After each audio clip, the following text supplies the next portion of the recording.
All right, we officially have Gabby Marshall reconnecting with Caitlin Clark, joining forces in Indianapolis. This is good news. Now all we gotta do is find a way to get rid of Stephanie White and get Kate Martin to Indiana as well. We gotta break this down. The Caitlin Clark, Gabby Marshall reconnection is happening. Watch this reaction closely. What looks like a harmless, feel-good piece of news actually exposes something much deeper about the state of the WNBA. Gabby Marshall, Caitlin Clark's former Iowa teammate who hasn't played a minute of professional basketball since April 2024, is suddenly relocating to Indianapolis. And the timing here is anything but random. The Indiana Fever enter the 2026 season with 3 players under contract, not a roster, not a foundation, a full-blown emergency. And with CBA negotiations spiraling toward the real possibility of a work stoppage, the Fever are quietly preparing for the unthinkable: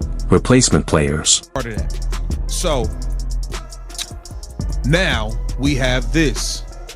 Caitlin Clark's Iowa teammate Gabby Marshall announces move to Indiana. Now we know she has not been playing ball since Iowa. I think she moved to North Carolina or something after Iowa. Now, headed to Indiana to reconnect with CC.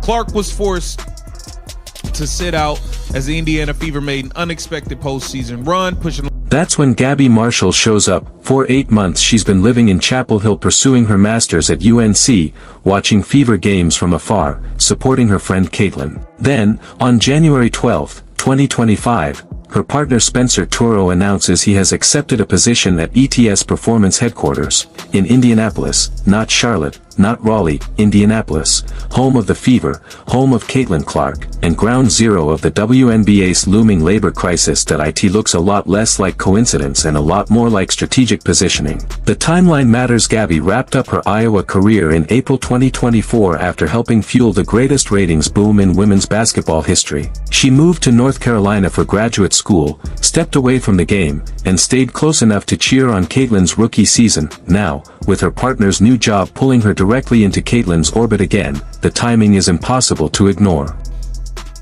And here it says, following her Iowa career, Marshall went on to attend the University of North Carolina, earning her master's degree. Oh, she's smart. Oh, she's smart.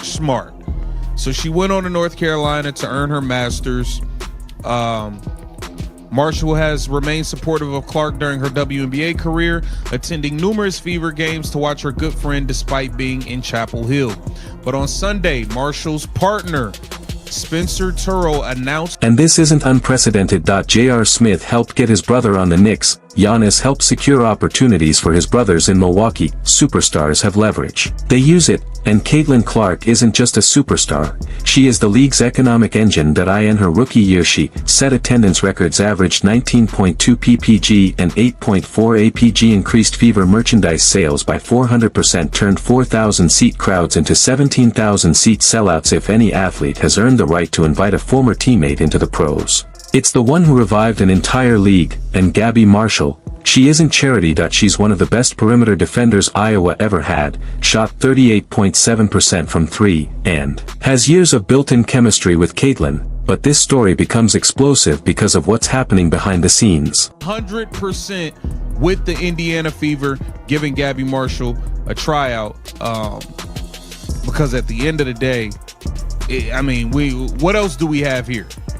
Like, it ain't that many people under contract. Look, off the strength of CC, she should be able to get a tryout. You should at least have enough respect to do that.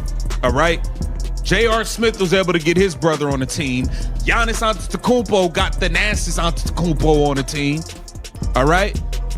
Caitlin, at least give Gabby a tryout now. I don't want to hear no excuses on why it can't happen. The WNBA and Players Union failed to hit the January 31st deadline for a new CBA. Negotiations were extended 6 weeks, into mid-March, dangerously close to April training camps. No CBA equals no salary cap. No salary cap equals no guaranteed contracts. No contracts equals Fever stuck at 3 players and unable to sign anyone. If talks collapse, the league faces 2 options: cancel the season, use replacement players, and if replacement players are needed, teams will look for anyone not in the union or anyone willing to cross the picket line. Suddenly, Gabby Marshall, living 10 minutes from the Fever practice facility, looks very, very strategic.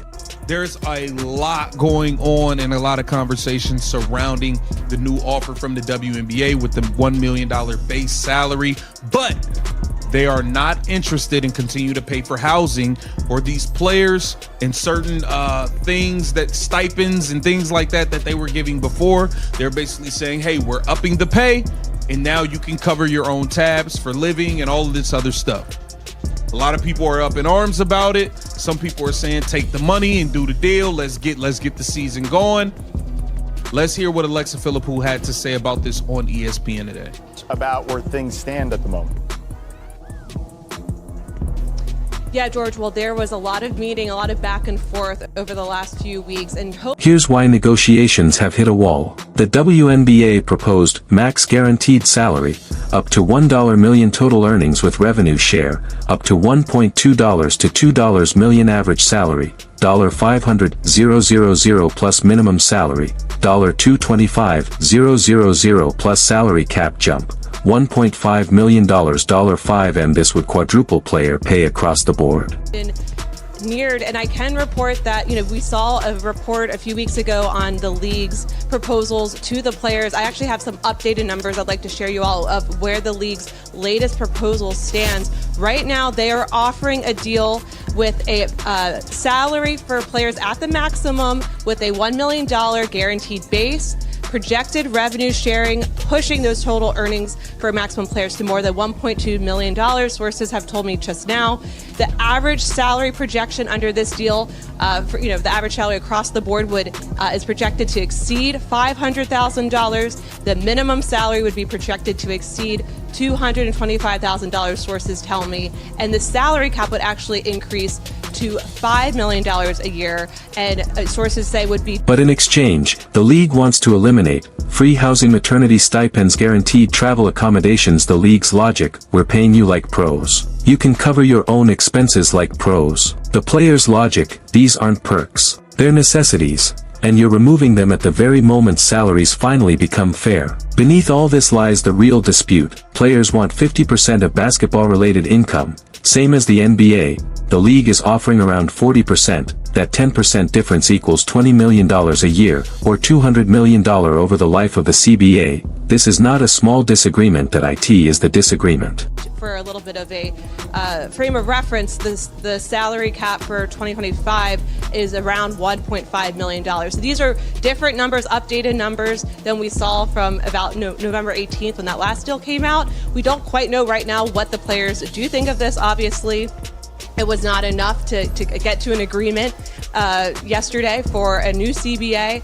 So it will be very interesting to see. We know that revenue share and salary cap, that was actually tied directly to revenue growth in the league, was very important to them. It's right now, again, unknown what they think of this proposal.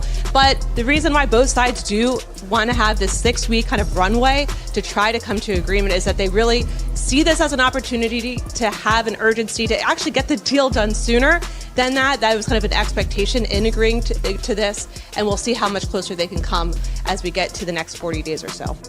Well, that's what I'm saying. A deal has to get done before the greatness is a journey.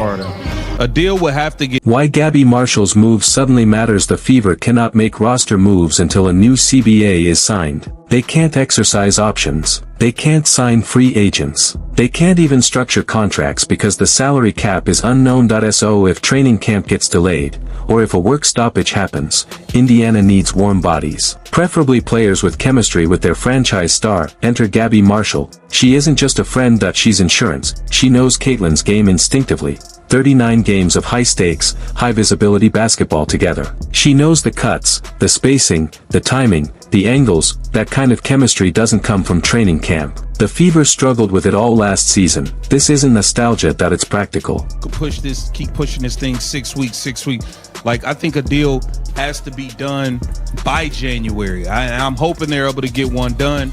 A lot of people, it's a lot of differing opinions on the most recent offer from earlier today that was reported, a lot of people do not agree with them taking housing out of the deal. Some people do. I just feel like, hey man, listen, if the league minimum is gonna be $225,000, you can go get your own apartment. That's just kind of how I feel. I don't know. But, I mean, you get $1 million contract, you can go get your rent an apartment for however 4 months. Okay, it's not gonna kill you. That's just how I feel. Get down in the comments. Let me know what you think about this. This is Keep the Vision. Make sure you like. And with Kate Martin now in Golden State, Gabby is the only realistic Iowa link left. The bigger picture, the WNBA cannot afford to shut down. The league has 3 terrible options. 1. Cancel the season. Catastrophic. Sponsors walk. Casual fans disappear. Momentum dies. Point 2. Meet all player demands. Financially dangerous. Unlike the NBA, the W doesn't have a $75 billion TV deal to fall back on. Point 3. Use replacement players. A PR disaster. The 1987 NFL strike showed how badly this goes, and the NFL had far more leverage than the WNBA does. Fans don't show up to see players. They show up to see stars. Aya, Stewie, Sabrina, Caitlin. You can't replace that. Where it's likely heading, the only realistic outcome is compromise. Phase in revenue share from 42%, 47%, 50%. Keep essential benefits, maternity, medical, travel. Remove or reduce optional perks, housing, small stipends. Tie salary cap growth directly to league revenue. Protect the league's financial stability while increasing player equity. And here's the truth nobody wants to say aloud: the WNBA needs Caitlin Clark far more than Caitlin Clark needs the WNBA. She could sit out an entire season and still collect millions from Nike, Gatorade, State Farm, and Wilson. She is a cultural force, not just a league employee. Which brings us back to Gabby Marshall. She may not have made a WNBA roster in a normal year, but this is not a normal year, and the Fever are not in a normal position. With the league on the edge of its first ever work stoppage, Gabby's move to Indianapolis isn't accidental. It's preparation.